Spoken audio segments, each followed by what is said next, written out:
Hey, Jules. Jules, I could have robbed this place and you wouldn't have noticed.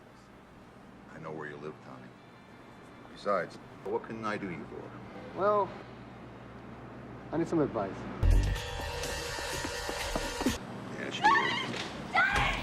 Daddy! Baby, slow down. What's the matter? Tommy! Oh my God! Next store! You guys get the hell out of my store!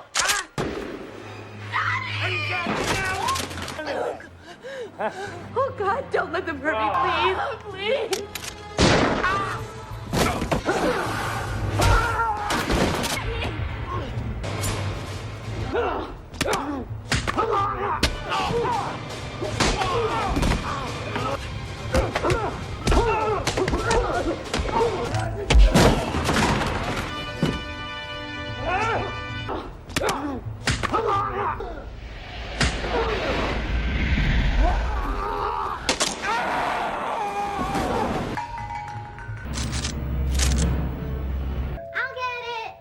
Sweetie, check first, okay?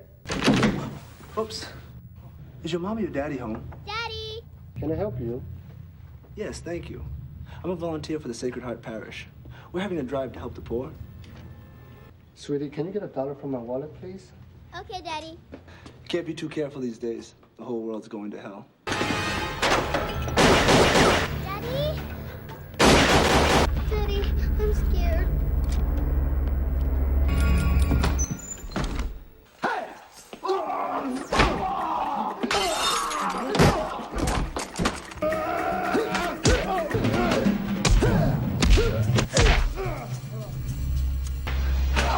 What do you want from me?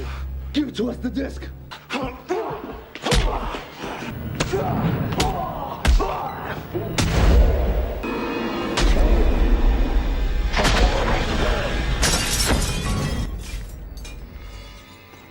The story begins in Los Angeles with a group of Russian motorcyclists weaving through the streets. It's a tactical maneuver designed to help them blend in before they disperse to their targets. One rider stops at a busy train station and, acting with calculated suspicion, slides a bag containing a remote explosive under a woman's chair before walking away. Hold it there, please. Hi, how you doing? Open the coolers. Simultaneously, other members of the group disguise themselves as delivery crew to infiltrate the city's central traffic control center. They will enlarge food coolers that actually conceal a cache of automatic weapons. Once they bypass security guard, they take the staff hostage. Lunch Express. Anybody hungry? Oh yeah, I'm starved. Hi guys, how you doing? What about this? Move your stupid ass on the ground right now! To assert total control and prove their ruthlessness, the gunmen execute 2 employees, forcing the survivors into terrified compliance.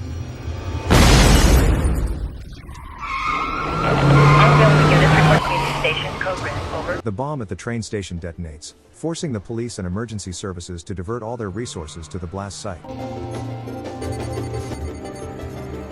Got it. From the traffic command center, the Russians manipulate the grid, turning lights red to trap law enforcement in a massive gridlock. Traffic control, come in. City's gridlock. What's going on?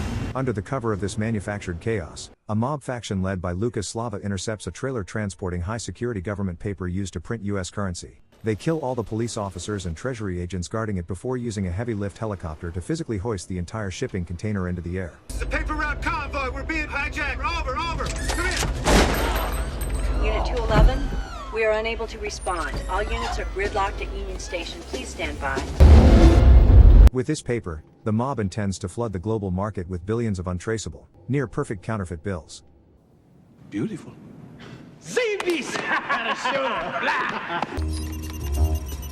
Mickey, a young woman working within the Russian mob, makes a startling discovery. The data CD they stole contains the high-level encryption codes necessary to make the counterfeit bills look authentic. United States Treasury. Okay, everybody. Have a break. Shut it down. Seizing a moment during a break, she sneaks into a bathroom, dismantles her portable music player, and hides the disc inside the electronics. As she tries to leave the facility, a guard named Boris stops her for a search. Because the disc is expertly concealed, he finds nothing and clears her to go. 20 minutes. Once outside, Mickey desperately tries to call her friend named Sarah, who works at the district attorney's office. Mickey hopes to turn herself in and hand over the evidence, but Sarah doesn't pick up, leaving Mickey isolated. Please pick up the phone. Wait for the beep. Come on. Damn it. Hello? The narrative shifts to Tommy Lee, a martial arts expert and lead instructor for the LAPD. A widower, Tommy's world revolves around his young daughter, Stephanie. With her birthday approaching, Stephanie asks her father to bake her a cake. I want a cake like Mommy made last year, with coconut all over it. I could do that. Promise? I promise. Later in the dojo, Tommy is teaching officers how to apprehend suspects safely. Detective Gresco enters the room without removing his shoes, intentionally disrespecting traditional etiquette. Gresco mocks Tommy's methods, asserting that a gun is the only tool a cop needs. You learn all the chop socky you want. We use guns. Period. To prove that martial arts are just as effective, Tommy swiftly maneuvers in front of the detective, holding a knife to his groin. He delivers a sharp retort about the detective's lack of respect. Afterward, realizing he lacks culinary skills, Tommy heads to a local convenience store owned by Mickey's father to buy supplies and ask for baking advice. I need to know how to bake a cake. Butter, sugar, flour, eggs. You mix it, you bake it, you eat it. That's it? That's it. Thanks, Jules. Meanwhile, the Slava brothers realize the encryption disk is missing and trace the theft back to Mickey. They dispatch a squad of armed bikers to hunt her down. Cornered, Mickey flees into her father's store while Tommy is still there. Daddy! Daddy! The gunmen storm in, demanding the disc at gunpoint. Mickey secretly slips the disc into Tommy's coat pocket just as her father pulls a hidden weapon and demands they leave his store. Oh, God, don't let them hurt me, please.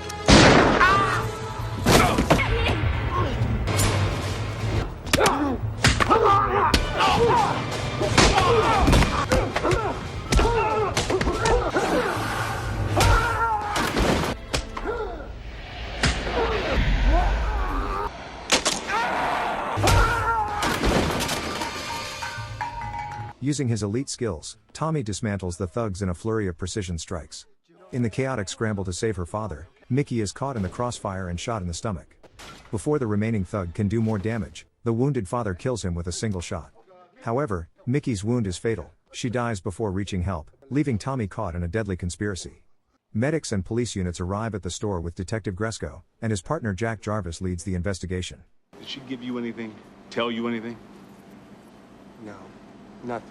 Gresco immediately treats Tommy with suspicion, dismissing his account of the events. Unbeknownst to them, the disc remains in Tommy's pocket. Lucas Slava soon realizes the disc is missing and suspects Mickey passed it to someone at the store. They abduct the store owner and subject him to a brutal torture session, repeatedly hitting him in the face with golf balls. Why don't you save yourself the agony and give me the name of your friend? Give me the name of your friend! Despite the extreme pain, the owner refuses to give up Tommy. However, the mob eventually learns Tommy's name and address from a police informant. Even though he has the information, Lucas ruthlessly executes the store owner. You know, the best bakers in the world are men. No, they're not. Unaware of the danger, Tommy is at home trying to bake Stephanie's birthday cake. I'll get it. Oops. Lucas's hitmen arrive disguised as a parish priest. Tommy quickly realizes it's a trap and tells Stephanie to take cover. Daddy, I'm scared.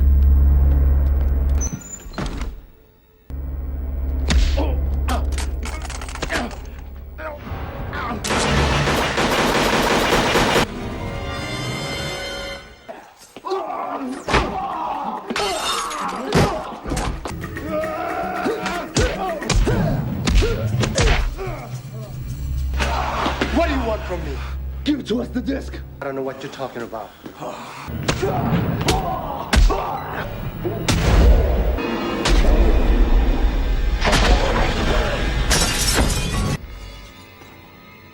After taking down the thugs, Tommy realizes his home is no longer safe.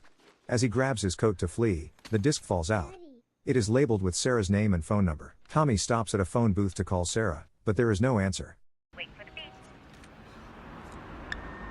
Desperate, he calls Detective Jack Jarvis, believing he is a friend. Have you said anything to anyone about this? No one.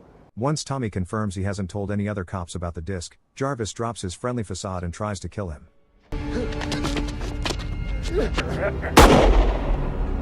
Tommy's superior training allows him to defend himself, resulting in Jarvis's death. Now, Tommy is in an impossible position. He has killed a police officer, playing right into the hands of Detective Gresko. It's a perfect match, sir. Thanks. Bring me this cockroach. With both the police and the Russian mafia hunting him, Tommy flees to a local church with Stephanie. He leaves her in the protection of a priest, promising he will return after the bad guys are dealt with. Father, Tommy, you take care now. God bless you. Hello? Later, one of Lucas's female associates poses as Sarah and lures Tommy to a meeting.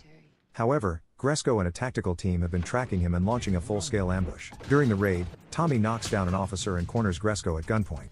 Reeling from Jarvis's betrayal, Tommy demands to know if Gresko is also on the Russian payroll.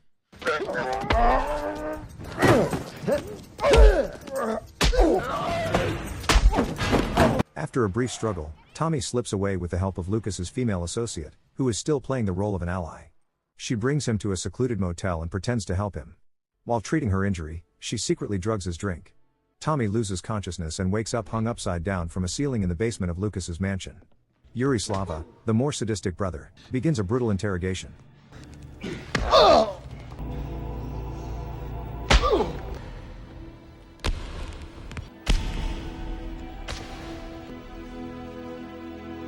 Despite the physical and psychological pressure, Tommy refuses to break. Meanwhile, Gresko begins to notice inconsistencies. He notices the Russian mob seems to have inside information on police movements. He requests a deep dive into the financial records of his deceased partner Jack Jarvis. I have the information requested. $500,000 was wired into his daughter's trust account. Although Jarvis's personal account appeared clean, the Treasury uncovered a $500,000 deposit hidden under the name of his supposed daughter. Since Gresko was Jack's partner and close friend, he knew Jack never had a daughter. Gresko finally realizes that Tommy Lee didn't kill a good cop, he eliminated a traitor who had been trying to assassinate him on behalf of the Russian mob. Boris, keep an eye on him. Back at the mansion, Yuri leaves a Boris to guard Tommy as he takes a break. Confident that Tommy is incapacitated, Boris starts drinking heavily.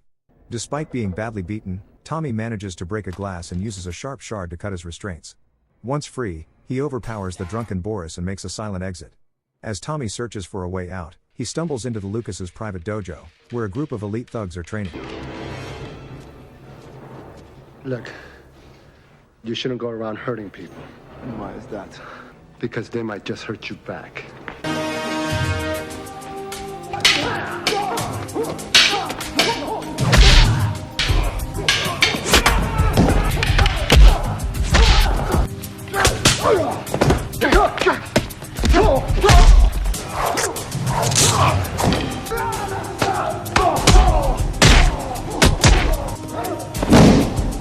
Tommy clears the room with high-impact kicks and environmental strikes. He escapes on a motorbike with Boris pursuing him in a helicopter, while other mobsters chase him in cars. In a move to box Tommy in, Boris lands the helicopter and steals a massive fuel truck to block a highway tunnel. I'm in the tunnel. Tommy speeds through as the chasing vehicles crash into each other, causing a massive explosion that destroys the helicopter and kills many of the mob members. Once safe, Tommy calls the priest, only to learn his daughter has been kidnapped. The mob demands the disc in exchange for her life. With no choice, Tommy goes to the church and hands over the disc to Lucas in exchange for Stephanie. But Lucas orders his men to kill them anyway. What about the little girl? I said all of them, and I meant all of them. However, the female associate who originally drugged Tommy has a change of heart. Seeing a father and child about to be executed, she turns her weapon on the Russian partner but is also shot in the process. Tommy leaves Stephanie with the priest and chases the thugs to the airport, but he's shot by Yuri Slava. Believing the threat is neutralized, Yuri approaches the fallen Tommy to deliver a final coup de grace. However, Tommy suddenly springs to life, disarming the surprised Russian and engaging him in a brutal one-on-one martial arts duel on the tarmac. I'm going to kill you, once and for all. Detective Gresko, having finally uncovered his partner's corruption, arrives with police backup. He joins the fray to suppress the remaining Russian hitmen, providing Tommy the cover he needs to focus on the leaders.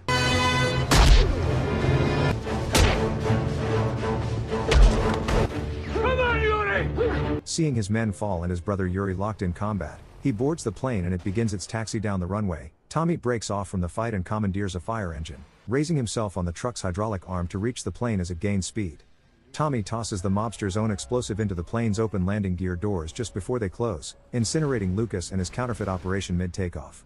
The story ends with Tommy and Stephanie happily reuniting, as he finally promises to fulfill his word and bake her that birthday cake. Subscribe for more dramas like this, and don't forget to like this video, it really helps the channel grow.